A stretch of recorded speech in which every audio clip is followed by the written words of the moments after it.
this is the 8th year, and we're looking for a wonderful crowd. About, you know, this is a relay marathon. This is the kind of a marathon where you run 5 miles. Then there are 5 people in a team.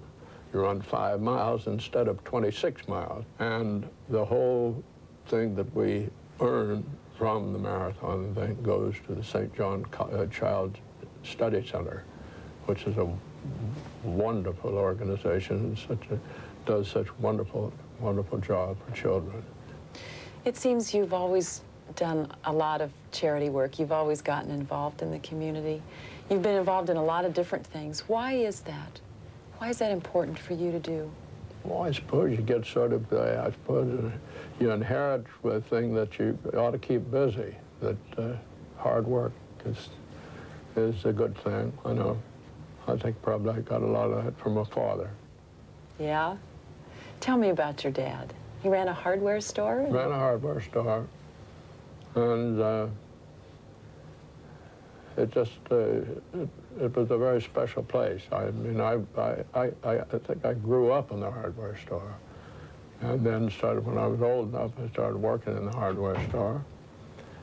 And then when I graduated from Princeton, I had all sorts of ideas. I was going to be an architect. I got a Bachelor of Science degree in architecture, and I was going to, but when I got, I actually sort of secretly said, well, what I'm going to do, I'm going back and work at my dad's hardware store and take it over and do that.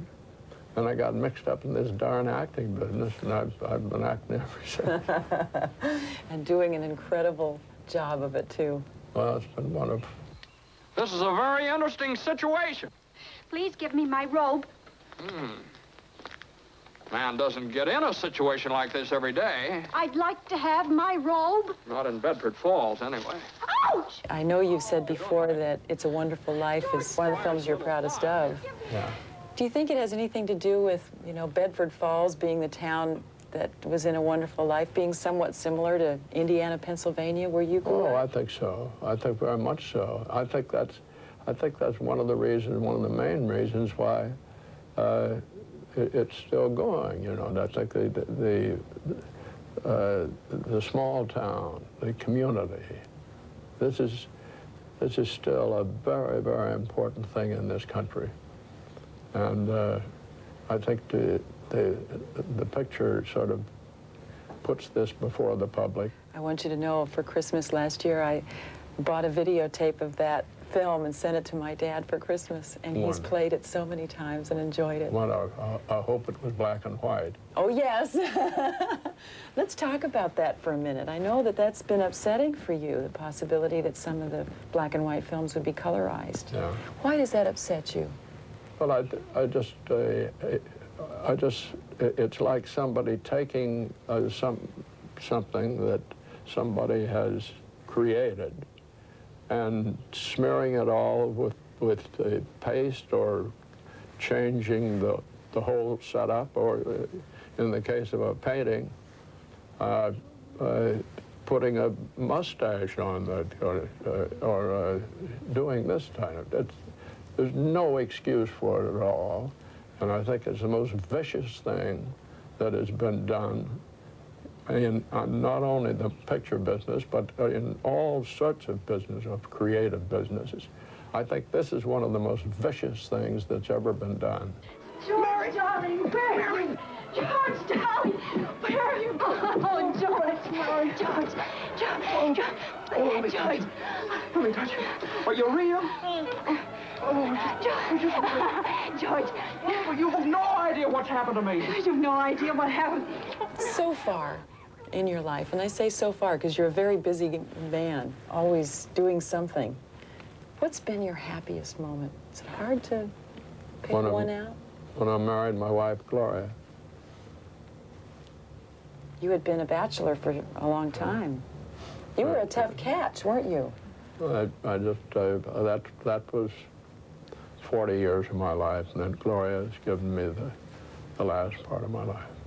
You were linked with a lot of different actresses. Oh, sure. Hollywood back then, Hollywood was a great time. We worked 6 days a week, but the 7th day and the 6th night was awful busy. You had to make plans for that time. Yes, sir. But there was plenty of activity. And then you went from being a bachelor with a lot of women in Hollywood, I'm sure, hot in pursuit there, to being a stepdad.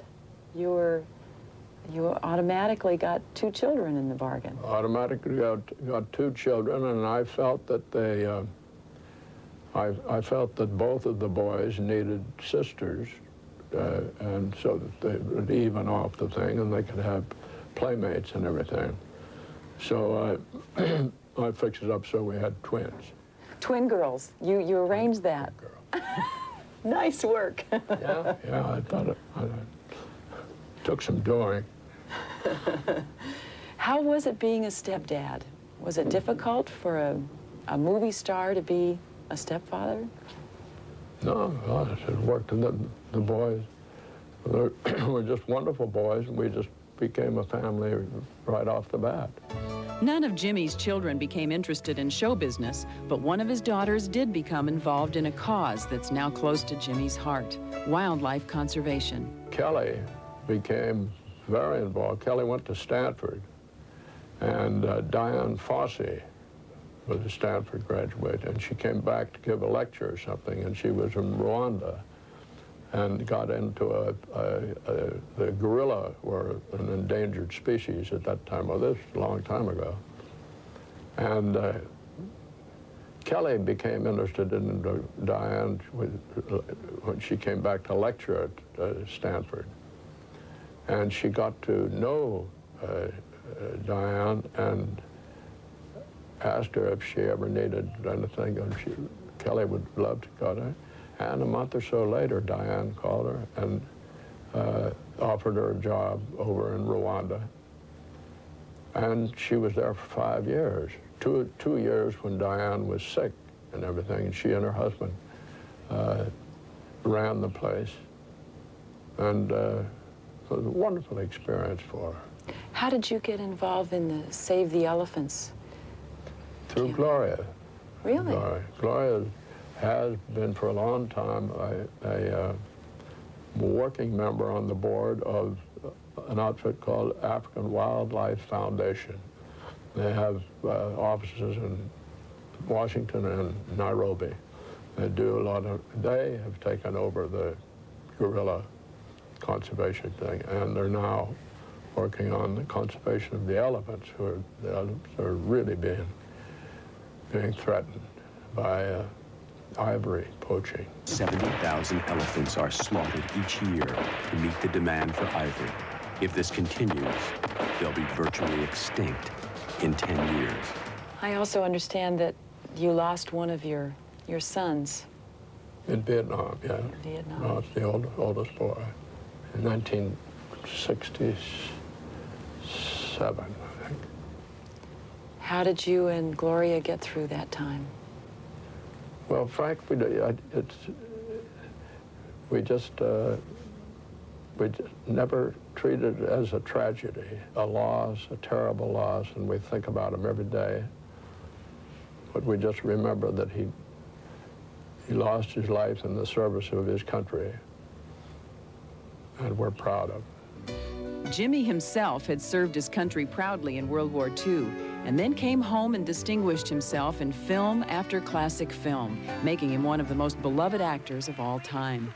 We would like to present you with this Master Screen Award for your outstanding contribution to American film. Bless your darling heart. Would you act again? Sure. Yeah? What kind of parts are you looking for? They keep sending me grandfather parts, and they all seem to be grouchy grandfathers, so I don't see a reason why a grandfather has to be grouchy. So I sent them back. Now, if you got anyone with a sort of a decent grandfather that likes his grandchildren and so on, it's all right. I haven't gotten one of those yet. Tell me about your poetry. Are you still writing poetry? No, I've got 4 poems that I've, over the years I've done, and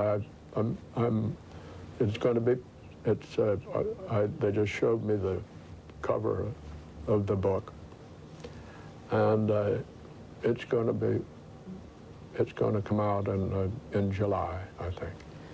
So you'll be a published poet? A poet, yes. Can you recite one by any chance? No. None from memory? No, and I'm not going to do it. You're going to have to. You've got to buy the book. How much is the book going to cost? $8. Okay, all right. I'll get one. Make it 10. I'll get one for my dad too. You've kept your feet firmly planted on the ground, and it's so easy sometimes to believe your press releases. And how have you managed not to let that happen to you? I don't know. I've never thought about it very much, but I've always believed in hard work, and since I'm married, I believe in family and all those things. And I never really have given too much thought about I mean, this has been a job to me, being in the movies. I'm very devoted to the audience. I feel that I owe the audience something for seeing my movies, and I answer all my mail and always have, and so I make them partners instead of customers, and it's worked that way.